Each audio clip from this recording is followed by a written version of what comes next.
E aí pessoal, tudo bem? Bom, gravei recentemente um vídeo contando a história do futebol americano, ou na verdade como o futebol americano se diferenciou do rugby, e naquele vídeo eu prometi fazer um vídeo contando por que os americanos chamam o futebol de soccer. Bom, então tá aqui. Este é o vídeo de como os americanos chamam o futebol de soccer, por que eles fazem isso, e como essas duas camisas indicam aqui, a culpa não é deles, tá bom? Bom, o termo futebol, ou football em inglês, era um termo adotado há séculos no Reino Unido, nas Ilhas Britânicas, desde a Idade Média. Era um nome genérico. Eles praticavam vários jogos em que tinham alguma semelhança entre si e eles chamavam de futebol. Mas eram jogos assim, cada cidade adotava sua regra, ou cada região adotava sua regra, porque não tinha uma ideia ali de vamos chegar e fazer um grande esporte, competição para ver quem é o campeão nacional do sei lá o que. Eles não estavam pensando nisso, eles estavam apenas querendo fazer um jogo, uma brincadeira entre eles ali, né? Alguma atividade de lazer entre eles, então criavam jogos ali e eles chamavam de futebol porque usava bola, pé, mas tinha jogo que usava a mão, tinha jogo que era um gol ficava numa cidade, o outro ficava na outra cidade, morreu um monte de gente, jogavam milhares de pessoas de cada lado, era uma confusão, né? Mas esse nome futebol, então, era um nome genérico para uma série de esportes, uma série de jogos. Ali, no século XVIII e século XIX, começaram a surgir mais jogos entre times de lugares diferentes. Além disso, as próprias universidades e escolas da Inglaterra começaram a reproduzir esses jogos dentro da sua comunidade, dentro do seu espaço, e precisavam organizar um pouco mais o jogo, até porque ele era muito inseguro e muito bagunçado. Então eles começaram a criar regras próprias e começaram a ter também que padronizar regras com as regras de outras regiões, de outra cidade, de outra universidade, de outra escola, para poderem fazer jogos entre eles, porque se cada time for jogar dentro de uma regra diferente, não tem jogo. Não adianta você vai, sei lá, você vai jogar futebol contra o time que está jogando rugby, você tá com a bola no pé, o outro pega a bola com a mão e sai correndo. Não tem jogo, vai ficar meio esquisito. E se você derruba o cara, você faz falta. Então, é meio esquisito, né? Então eles começaram a padronizar as regras. Esse processo é um processo gradual, até porque não existia a ideia de que você tinha que fazer uma regra única para o país, né? Você tinha que só ir padronizando aos poucos tudo. No final das contas, as regras foram convergindo para alguns modelos. Um modelo mais com a bola no pé, um modelo mais com a bola na mão, e tinha um outro modelo que estava crescendo muito na Irlanda. Ao mesmo tempo, na América do Norte, os canadenses e os americanos também já estavam pegando esse futebol aí, que era um futebol meio bagunçado, que cada um adotava uma regra diferente, e foram criando, eles próprios também foram adaptando as suas regras e chegando a duas padronizações próprias, que viraram o futebol canadense e o futebol americano. Então eles também foram criando suas padronizações. E na Austrália também, com o futebol australiano. Então não existia um único futebol, então esses lugares também foram padronizando e não existia uma ideia de que você tinha que ter um compromisso com a regra tradicional. Você só está querendo fazer uma atividade de lazer entre sua comunidade.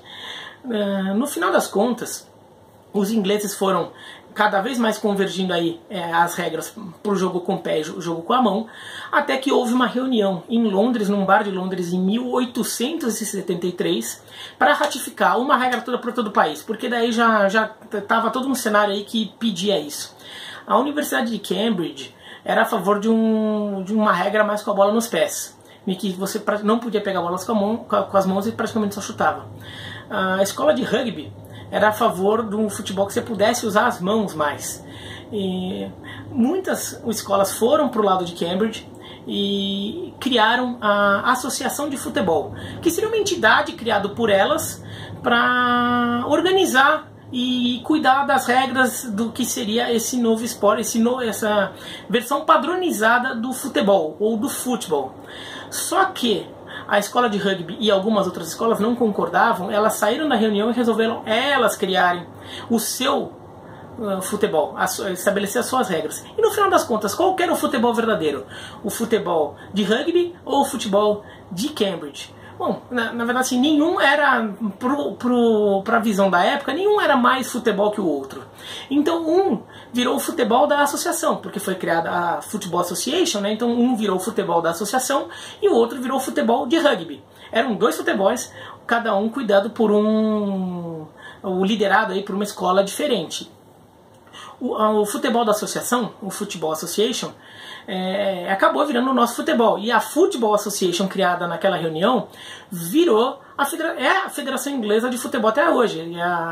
Até que é FA Cup tudo. E ela não tem o nome de Federação Inglesa de Futebol, só de Federação de Futebol, né? Não é English Football Association. Porque na época eles não achavam que aquilo lá fosse virar algo nacional, mundial. Eles estavam fazendo só pra eles lá ali, entendeu? Era um jogo, era uma coisa única ali do país, lá daquela comunidade. Eles não estavam pensando que aquilo fosse se espalhar e cada país fosse ter a sua federação, a sua entidade. O rugby criou a União de Rugby, que depois até teve uma cisão no rugby com a criação da Liga de Rugby, que virou o Rugby League, que são dois esportes muito parecidos, mas diferentes. O Rugby League é mais popular na Austrália e no norte da Inglaterra, mas isso é uma outra história. Então, ficaram com o futebol de rugby, o rugby futebol, o futebol da associação, né, o Association Football, o futebol da Austrália, que é o Australian Rules, tudo, o futebol dos Estados Unidos, o American Football canadense e o da Irlanda, que é o futebol gaélico.